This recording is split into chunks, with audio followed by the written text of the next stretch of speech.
नमस्कार दोस्तों, आप सभी का स्वागत है टुडू ऐस में। देखते हैं हम आज का जो करंट अफेयर है इम्पोर्टेंट है। तो बहुत सारे आज करंट अफेयर हैं, छोटे छोटे हैं लेकिन एग्जाम की दृष्टि से इम्पोर्टेंट है। सबसे पहला जो है अमोनिया के बारे में। अमोनिया अभी तमिलनाडु के पास जो एन्नोर बंदरगाह है वहाँ पे एक फैक्ट्री में अमोनिया गैस लीकेज होने से काफ़ी सारे लोग जख्मी हो गए हैं। इसमें से कुछ के मरने की भी संभावना है। तो पूछ सकता है आपसे अमोनिया के बारे में। वैसे भी साइंस का पोर्शन है अमोनिया, बहुत ही इम्पोर्टेंट रहता है। सबसे पहले देखिए अमोनिया का फॉर्मूला क्या है। NH3 है। अर्थात अमोनिया बनते हैं किससे हैं, बोलेंगे नाइट्रोजन और हाइड्रोजन से। तो दो तत्व हैं, नाइट्रोजन और हाइड्रोजन से अमोनिया बनते हैं। अमोनिया निर्माण की एक हेबर विधि है। पूछेगा हेबर विधि किस लिए है, कुछ फैक्ट निकल रहे हैं, इसको नोट करना आपको। हेबर विधि किस लिए है, बोलेंगे हेबर विधि अमोनिया निर्माण की विधि है। हेबर साइंटिस्ट है, इनके नाम पे रखा गया है। तो इन्होंने विधि की खोज की थी। हेबर विधि अमोनिया निर्माण की विधि है।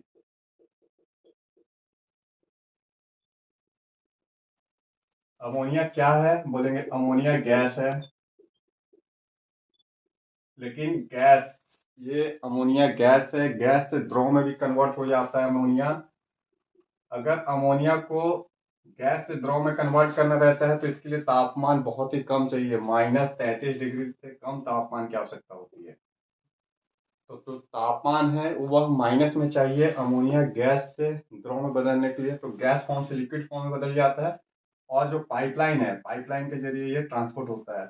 यही पाइपलाइन में अगर लीकेज हो जाए तो अमोनिया क्या रहता है, गैस बाहर निकलती है, अर्थात द्रव रूप में बाहर निकलती है, फिर गैस में पुनः कन्वर्ट हो जाती है, आसपास को प्रदूषित कर देती है और हेल्थ पे असर डालती है। ये खतरनाक पदार्थ की श्रेणी में आता है। क्या बोलेंगे, खतरनाक पदार्थों की श्रेणी में आता है। डेंजरस है, उसके बाद भी इसके काफी सारे प्रयोग है। फिलहाल तो अमोनिया के बारे में आपके सामने इतना सारा फैक्ट है। अब यहाँ देखते हैं इसका उपयोग कहाँ पे है। ये अमोनिया का यूज सबसे पहले उर्वरक इंडस्ट्री में। अमोनिया से यूरिया बनते हैं, डाई अमोनिया फास्फेट बनते हैं। जो उर्वरक है, उर्वरक के रूप में अमोनिया का प्रयोग जो एग्रीकल्चर फील्ड है, जैसे कि चावल गेहूं दाल वाले जो भी फील्ड है, तो नाइट्रोजन की आवश्यकता पड़ती है फसल को। या किससे मिल जाता है, यूरिया से मिल जाता है। यूरिया बनते हैं किससे, अमोनिया से। तो यूरिया का बेसिक कंपोनेंट अमोनिया है। यहाँ यूरिया का फॉर्मूला लिखेंगे आप, यूरिया NH2CO NH2। ये पूछता है। सेकेंड बोलेंगे आप, दवा उद्योगों में प्रयोग होता है। तो आप देख रहे हैं फर्टिलाइजर इंडस्ट्री में। दूसरा देख रहे हैं कि मेडिसिन वाले सेक्टर में इस्तेमाल हो रहा है, काफ़ी सारी दवाइयाँ बनाई जाती है। थर्ड नंबर, जो रेफ्रिजरेटर होते हैं उसमें अमोनिया ठंडा करने के लिए, क्योंकि लिक्विड फॉर्म में भी रहता है अमोनिया। अगर अमोनिया का बूंद आपके शरीर पर गिरे द्रव के रूप में तो काफ़ी ठंडा महसूस होता है। तो रेफ्रिजरेटर में इसका प्रयोग किया जाता है। जो फ्रिज आपको दिखाई दे रहे हैं उसमें अमोनिया का इस्तेमाल किया जाता है। पुराने, अगर कोई वस्तु है मलिन हो चुकी है, गंदी है, तो अमोनिया का प्रयोग इसे साफ करने के लिए किया जाता है। तो क्या बोलेंगे आप, कांच साफ करने में, जैसे बहुत सारे पुराने कांच होते हैं उसे साफ करना हो, कपड़े साफ करना हो, बर्तन, पुनः इसके साथ में आप बोलेंगे स्टेनलेस स्टील, स्टील भी साफ करने में काम आते हैं।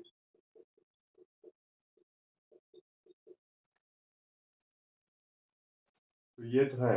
पुनः यहाँ पे लिख देता हूँ मैं, ईंधन के रूप में अमोनिया का इस्तेमाल, फ्यूचर का ये ईंधन है। देखिए फ्यूचर में हाइड्रोजन से अधिक पावरफुल जो दक्षता है विद्युत उत्पादन करने में, एनर्जी देने में, वह है अमोनिया। तो ईंधन के रूप में अमोनिया का इस्तेमाल किया जाएगा, बिजली बनाने में, गाड़ी चलाने में, ट्रेन हो, ट्रक हो, रॉकेट हो, सारे अमोनिया बेस्ड होंगे। तो अमोनिया ईंधन के रूप में इस्तेमाल होता है। हाइड्रोजन से अधिक दक्षता है इसकी, और साथ साथ में हाइड्रोजन प्राप्त करने में भी अमोनिया का इस्तेमाल होता है। जैसे NH3 है, अगर हाइड्रोजन चाहिए तो अमोनिया से भी प्राप्त हो जाता है। तो लिखेंगे ईंधन के रूप में रॉकेट हो, गाड़ी, ट्रेन, बिजली में, प्राप्त करने में। तो ये आपसे इतना अमोनिया के बारे में पूछ सकता है। साइंटिस्ट का नाम आपको याद रखना है, हेबर, जिन्होंने अमोनिया बनाया है। यहाँ पे यूरिया का फॉर्मूला नोट कर लीजिएगा, कभी कभी डायरेक्टली मैचिंग करने देता है। यूरिया का फॉर्मूला क्या है? NH2CONH2। तो ये हो गया आपसे अमोनिया के बारे में। नेक्स्ट पे देखिए, आर्टिफिशियल इंटेलिजेंस से संबंधित है।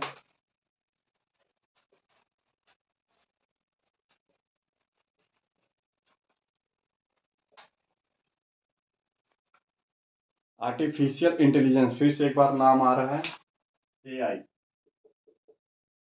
क्या बोलेंगे?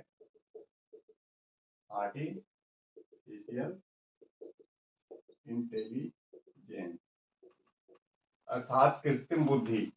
ब्रैकेट में डालेंगे, आर्टिफिशियल इंटेलिजेंस को वो बोलते हैं कृत्रिम बुद्धि। देखिए बुद्धि किस में रहता है? तो मानव, ह्यूमन व जानवरों में।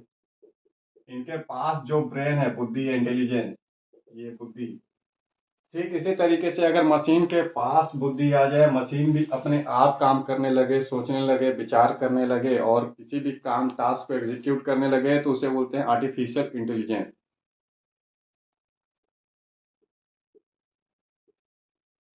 या तो मशीन हो सकते हैं या फिर सेकेंड कैटेगरी में सॉफ्टवेयर हो सकते हैं।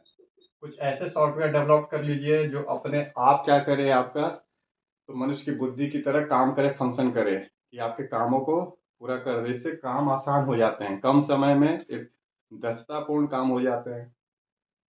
बढ़ता हुआ चलन है आर्टिफिशियल इंटेलिजेंस का। भविष्य का सबसे मजबूत हथियार के रूप में आर्टिफिशियल इंटेलिजेंस निकलेंगे और चल भी रहा है। इसे लेके, आर्टिफिशियल इंटेलिजेंस को लेके चीन अमेरिका में सुपरमेसी है, लगातार टकराव चल रहा है कि कौन सुपरमेसी होगा। तो इसी पे संबंधित है।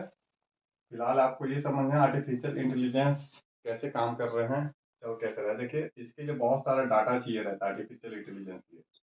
जो डाटा है मशीनों को दे दिया जाए, इसे बोलेंगे एल्गोरिथम। अर्थात बिग मात्रा में डाटा, डाटा को बोलेंगे बिग डाटा। एक लार्ज स्केल पे डाटा मशीनों में डाल दिया गया है। मशीनों में कैसे डालेंगे? तो कोडिंग करके डालेंगे। इस कोडिंग को ही बोल रहे हैं एल्गोरिथम, जिससे सॉफ्टवेयर बन रहे हैं। अब मशीनों में डाल दिया जाए ताकि वो काम कर सके। अब डाटा कहाँ से मिलेंगे? तो डाटा प्राप्त किया जाएगा, जैसे कि चीन डाटा प्राप्त कर रहा है अमेरिका से। चीन अमेरिकी नागरिक हो, चीन जो है अमेरिका से डाटा प्राप्त कर रहा है। कैसे कर रहा है? अमेरिकी नागरिक, जिसमें क्या हो, बोलेंगे उद्योगपति, अधिकारी, फिर स्वास्थ्य कंपनियां हो, इंश्योरेंस वाली कंपनियां हो, टेक्नोलॉजी से संबंधित कंपनियां, जितने भी कंपनियां हो, क्रेडिट से लेके सॉफ्टवेयर वाली कंपनी, सब में चाइना क्या कर रहा है? सेंधमारी करता है, हाईजेक, हाइक करता है, सॉरी, हैक करता है। क्या बोलेंगे? हैक करता है। जैसे अमेरिकी अधिकारी का ईमेल हैक कर लिए, इससे डाटा मिल जाएंगे। उद्योगपति जो विजिट कर रहे हैं, पासपोर्ट से संबंधित डाटा इसने एकत्रित कर लिए। टेक्नोलॉजी वाली कंपनी हो, एप्पल, गूगल, माइक्रोसॉफ्ट, सारी कंपनियों में अपना एजेंट लगा दे या अपने एम्प्लॉय के जरिए वो क्या करे? तो डाटा प्राप्त कर ले आर्टिफिशियल इंटेलिजेंस से संबंधित या डाटा से संबंधित। तो एप्पल, गूगल, माइक्रोसॉफ्ट, इन सारी कंपनियों में वो सेंधमारी करता है। जो सेंधमारी है इसे बोलते हैं आपका ट्रेड सीक्रेट। ट्रेड सीक्रेट एक शब्द आ रहा है आर्टिफिशियल इंटेलेक्चुअल प्रॉपर्टी राइट से संबंधित है। जो आर्टिफिशियल इंटेलिजेंस है, इसको प्राप्त करने के लिए, इसमें दबदबा बनाने के लिए चाइना क्या करता है? तो एप्पल, गूगल, माइक्रोसॉफ्ट जैसी जो दिग्गज कंपनियां अमेरिका की, तो उसका ट्रेड सीक्रेट चोरी कर लेना। अगर कोई मान लेते हैं एप्पल ने आर्टिफिशियल इंटेलिजेंस कुछ टूल बनाया है या सॉफ्टवेयर डेवलप किया है, तो उसको चोरी कर लेना, ये काम कर रहा है चाइना। इसे बोलते हैं ट्रेड सीक्रेट। तो इंटेलेक्चुअल प्रॉपर्टी राइट जो है, अमेरिका बार बार चोरी का आरोप चीन पे लगाता है। और चीन एक ऐसा डाटाबेस तैयार कर रहा है जिससे हर अमेरिकी नागरिक, कोई भी अमेरिका का नागरिक हो, उसके बारे में जानकारी इसके पास पहले से रहेगी। तो ये मामला क्या है, आर्टिफिशियल इंटेलिजेंस के संबंधित है। आर्टिफिशियल इंटेलिजेंस का उपयोग कहाँ कहाँ उपयोग होंगे और हो रहे हैं, ये भी इम्पोर्टेंट है। देखिए, ये तो चाइना का कहना है हम आर्टिफिशियल इंटेलिजेंस इंडिपेंडेंट रूप से बना रहे हैं, हम टेक्नोलॉजी में अमेरिका से आगे हैं, अमेरिका हमारे ऊपर अनगढ़ंत आरोप लगाता है। और ऐसा नहीं है कि अमेरिका, देखिए अमेरिका क्या, वर्ल्ड में टेक्नोलॉजी से संबंधित सारी कंपनियां में इसका दबदबा या तो अमेरिकी है या तो अमेरिका के लीडरशिप में है। अगर वेस्टर्न के भी है तब भी अमेरिका के प्रभुत्व में है। इसके बाद भी इसका सिस्टम कैसा है कि जहां चाइना हैक कर ले, वो भी सारे नागरिकों का डेटाबेस चोरी कर ले, ये भी एक आश्चर्यचकित वाली बात है। यहाँ पे हम उपयोग देखेंगे आर्टिफिशियल इंटेलिजेंस का। तो आप समझ गए होंगे एल्गोरिदम क्या एक तरीके का कोडिंग है। इसके लिए बहुत सारा डाटा चाहिए, मास लेवल पे डाटा चाहिए। उपयोग कहाँ कहाँ पे उपयोग होते हैं आर्टिफिशियल इंटेलिजेंस के, आप बोलेंगे स्वास्थ्य फील्ड में, स्वास्थ्य सेक्टर में आर्टिफिशियल इंटेलिजेंस का प्रयोग। सेकेंड बोलेंगे आप रक्षा क्षेत्र में, बहुत सारे कम्युनिकेशन डिवाइस हो, मशीनें हैं, जैसे रॉकेट हो, फिर मिसाइल हो, मशीन गन हो, रडार हो, ये आर्टिफिशियल इंटेलिजेंस पे अपने आप काम करने लगेंगे तो डिफेंस सेक्टर में काम आएंगे। थर्ड नंबर पे आप देख रहे होंगे जैसे यूट्यूब, नेटफ्लिक्स, अमेजोन जैसी जो कंपनियां हैं, ये आर्टिफिशियल इंटेलिजेंस टूल विकसित की है। फिर वॉइस रिकग्नाइजेशन, आवाज पहचानना, आवाज बदलना हो, फोटो बनाना हो, चित्र बनाना हो, ये सारे काम किसके जरिए हो रहे हैं, आर्टिफिशियल इंटेलिजेंस के जरिए हो रहे हैं। जैसे सीरी है, गूगल असिस्टेंट आप देखेंगे, ये सब टूल है। तो हेल्थ सेक्टर हो, डिफेंस सेक्टर हो, टेक्नोलॉजी से संबंधित हो, उद्योग हो, इंडस्ट्री में बहुत सारे मशीन आर्टिफिशियल इंटेलिजेंस से काम करेगी और प्रोडक्शन करेगी, उत्पाद का निर्माण करेगी। कच्चे माल एक साइड लेगी और तैयार माल का प्रोडक्शन कर लेगी, अर्थात रेडीमेड चीज को बना लेगी वो। तो शायद ही कोई ऐसा फील्ड हो जहाँ आर्टिफिशियल इंटेलिजेंस का इस्तेमाल नहीं हो।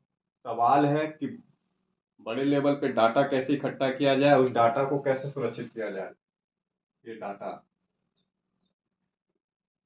बिग डाटा, प्रतिदिन प्रति व्यक्ति हजारों प्रकार के डाटा क्या है जनरेट करता है। जैसे आप मोबाइल में ही क्या देख रहे हैं और किस चीज में अधिक इंटरेस्ट रखते हैं, वो सबसे पहले आपके पास आ जा रहा है। लेकिन इसका जो सर्वर है, डाटा है, वो कहाँ पे है, ऑलमोस्ट अमेरिका में ही है, क्योंकि गूगल का सर्वर कहाँ, सारे अमेरिका में ही आपको मिलेंगे। तो लार्ज स्केल पे इंडिया का तो डाटा है, जो बिग डाटा है भारतीय लोगों का आउट ऑफ इंडिया है। अभी डाटा से ये पता चल जाती है कंपनी को कि आपका किस में इंटरेस्ट है, आप क्या सर्च मारते हैं, किस चीज़ का ऑर्डर करते हैं, ईमेल आईडी से लेके पासवर्ड, सब प्रकार का डाटा अवेलेबल है। इस डाटा की सिक्योरिटी अहम हो जाती है। तो चीन चीन को पता है कि डाटा ही हथियार है, हथियार के रूप में डाटा। तो डाटा वार समझिए एक तरीके से। इसके लिए आर्टिफिशियल इंटेलिजेंस का प्रयोग करना जरूरी है। और आर्टिफिशियल इंटेलिजेंस से उसकी हैकिंग की पावर और बढ़ जाएगी। जितना अधिक डाटा रहेगा किसी भी कंट्री के पास, तो उसकी हैक करने की पावर और अधिक होगी। रिजल्ट ये है, चाइना का हैकिंग सिस्टम इतना मजबूत हो चुका है कि अमेरिका जैसे देश अब सुरक्षित नहीं रह रहे हैं। और भारत तो अभी डाटा सिक्योरिटी को लेके काफ़ी सारे कानून बनाया है। फिलहाल ज़रूरत है कि आधार जैसा जो डाटा बेस हो वो और अधिक मजबूत हो, क्योंकि कभी कभी इंफॉर्मेशन रहते हैं कि आधार का भी डेटा सेंटर में हैक हुआ है। जो पिछले साल एम्स का डेटा सेंटर था उस पर हैक हुए, पता चला कि 80 करोड़ नागरिकों का डेटा चोरी हुआ है। तो ऐसा तो सिर्फ एक हेल्थ सेक्टर है। आप सोचिए, इंश्योरेंस कंपनी हो, पेट्रोल से संबंधित, डीजल से संबंधित कंपनियां हो, रेस्टोरेंट हो, अनगिनत प्रकार के डाटा और डाटा का सिक्योरिटी, ये अहम मुद्दा आज के डेट में है। तो ये है चाइना वर्सेस अमेरिका का मामला कि सुपरमेसी किसकी रहेगी। अब देखिए तीसरा नंबर पे क्या है, जो थर्ड नंबर है वह है आपका एक डिस्ट्रॉयर को लेके है। डिस्ट्रॉयर क्या होते हैं, पहले इस चीज को देखेंगे, भारत में कौन सा डिस्ट्रॉयर बना है। थर्ड नंबर पे है C-15B, बोलेंगे डिस्ट्रॉयर। एक शब्द आ रहा है, तो ये है क्या डिस्ट्रॉयर। डिस्ट्रॉयर क्या है, ये बोलेंगे आप इम्फाल श्रेणी का पहला डिस्ट्रॉयर है जिसे भारत ने बनाया है। भारत लगातार अपनी नौसेना को मजबूत कर रहा है। भारतीय जहाजों पे जिस तरीके से प्रशांत हिंद महासागर में अटैक हो रहे हैं, इवन जितने भी कॉमर्शियल जहाज जो गुजर रहे हैं लाल सागर से और हिंद महासागर से, इस पे अटैक हो रहे हैं। एक जो सिक्योरिटी प्रदाता है भारत हिंद महासागर में, इसकी छवि है कि अंतर्राष्ट्रीय स्तर पे भारतीय सेना आसपास के जो द्वीप देश है उनकी सुरक्षा भी करता है, मदद भी करता है समय पे, जैसे सुनामी आ जाए या भूकंप आ जाए। तो उस स्थिति को देखते हुए भारत अपने नौसेना को मजबूत करते हुए एक नया डिस्ट्रॉयर बनाया है इम्फाल श्रेणी का। ये जो डिस्ट्रॉयर है 15B, बोलेंगे इम्फाल, एक डिस्ट्रॉयर है। नॉर्थ ईस्ट रीजन के नाम पे पहला डिस्ट्रॉयर बनाया गया है। किस क्लास का है आपको बताना है, विशाखापट्टनम क्लास का है। इम्फाल पहला नाम याद रखिए, नॉर्थ ईस्ट मणिपुर की राजधानी है इम्फाल, उसके नाम पे पहला डिस्ट्रॉयर है। अगर आपसे पूछता है इम्फाल क्या है, आप बोलेंगे नॉर्थ ईस्ट का नाम पे पहला डिस्ट्रॉयर इम्फाल है, अर्थात एक डिस्ट्रॉयर है। सेकंड बोलेंगे किस क्लास का है, क्लास पूछता है, बोलेंगे विशाखापट्टनम क्लास का है, विशाखापट्टनम। अब सवाल है डिस्ट्रॉयर क्या होते हैं। डिस्ट्रॉयर देखिए क्या होते हैं, जो फ्लीट चलती है नौसेना की कॉमर्शियल जहाज की, एक के बाद एक जहाज जो आप देखेंगे पानी में, तो ये कॉमर्शियल जहाज मान लेते हैं पानी में मूव कर रही है, तो इससे इन जहाजों को सुरक्षित करने के लिए, डेस्टिनेशन तक पहुंचाने के लिए जो आगे रहते हैं जहाज, डिस्ट्रॉयर कहलाते हैं। तो इस पे सारे क्या लगे रहेंगे, आपके मशीन गन रहेंगे, मिसाइल रहेगी, सर्विलांस सिस्टम रहते हैं। तो प्रोटेक्शन करने का काम करते हैं फ्लीट को, जो फ्लीट है जहाजों को उसको सुरक्षा प्रदान करने का काम करते हैं डिस्ट्रॉयर। देखिए क्लास विशाखापट्टनम क्लास का तो डिस्ट्रॉयर है, अन्य भी क्लास होते हैं। अभी तक भारत ने अलग अलग क्लास के डिस्ट्रॉयर बनाया, जैसे बोलेंगे दिल्ली क्लास का डिस्ट्रॉयर है, दिल्ली क्लास, कोलकाता क्लास, इसके साथ साथ बोलेंगे राजपूत क्लास, राजपूत क्लास का डिस्ट्रॉयर। विशाखापट्टनम क्लास का डिस्ट्रॉयर लेटेस्ट है, भारत के पास जो अनुमान है 17 डिस्ट्रॉयर है, 17 डिस्ट्रॉयर है। ये लेटेस्ट डिस्ट्रॉयर है P-15B।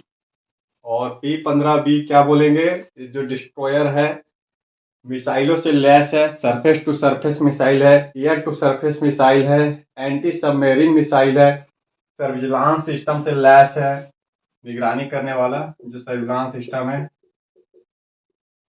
इसके बाद बोलेंगे रडार है, अत्याधुनिक रडार है। और इवन ये भी बोला जा रहा है बायोलॉजिकल हथियार हो, न्यूक्लियर हथियार हो, ये केमिकल हथियार, किसी भी तरीके से हथियार का इस्तेमाल करके अगर कीटों पे अटैक होता है या तटों के पास अटैक होता है, तो ये जो डिस्ट्रॉयर है उसका भी मुकाबला करने के लिए सक्षम है। और बनाया किसने, अगर आपसे पूछ ले इसमें कि मैन्युफैक्चरिंग किसने किया है, तो बोलेंगे मंझगांव डाक लिमिटेड, मंझगांव डाक लिमिटेड, भारत सरकार की सरकारी कंपनी है मंझगांव डाक लिमिटेड, जो डिस्ट्रॉयर का निर्माण करती है, जहाजों का भी निर्माण करती है। तो कुछ फैक्ट एक बार पूरा देख लीजिए। P-15B क्या है, डिस्ट्रॉयर है, इसका नाम है इम्फाल, पहला डिस्ट्रॉयर है जो नॉर्थ ईस्ट के नाम पे रखा गया है। इस क्लास का है, बोलेंगे विशाखापट्टनम क्लास का है। अगर अन्य क्लास आपसे पूछे, Delhi class, Kolkata class, Rajput class, ये क्या है, बोलेंगे डिस्ट्रॉयर है। बनाया किसने, मंझगांव डाक लिमिटेड ने बनाया है। डिस्ट्रॉयर क्या काम करता है, जो जहाज जा रहे हैं उसको प्रोटेक्शन करने का काम करता है। अगर लंबाई पूछ ले, कितनी लंबाई इसकी, 165 मीटर। 165 मीटर, सोचिए 100 प्लस 65 मीटर, इतनी मीटर का ये डिस्ट्रॉयर है। सभी अत्याधुनिक हथियारों से लैस है और भारत के पास ऑलमोस्ट 17 डिस्ट्रॉयर है। भारत क्यों बना रहा है? देखिए, भारत अभी तक एक शांत प्रिय देश है, लेकिन हिंद महासागर में भारत की एक मजबूत पकड़ है, रणनीतिक वाला देश है, प्लस नेट सिक्योरिटी प्रदाता है, कॉमर्शियल ट्रेड बढ़ रहे हैं, इंटरनेशनल लेवल पर भारत का इंपोर्ट एक्सपोर्ट बढ़ रहा है। ऐसे में जरूरत है कि पूरा हिंद महासागर सुरक्षित हो। जिस तरीके से भारतीय जहाज पे अटैक हुए हैं एमवी चैम प्लूटो पे, तो इसको लेकर सरकार का रवैया और कठोर होते जा रहा है।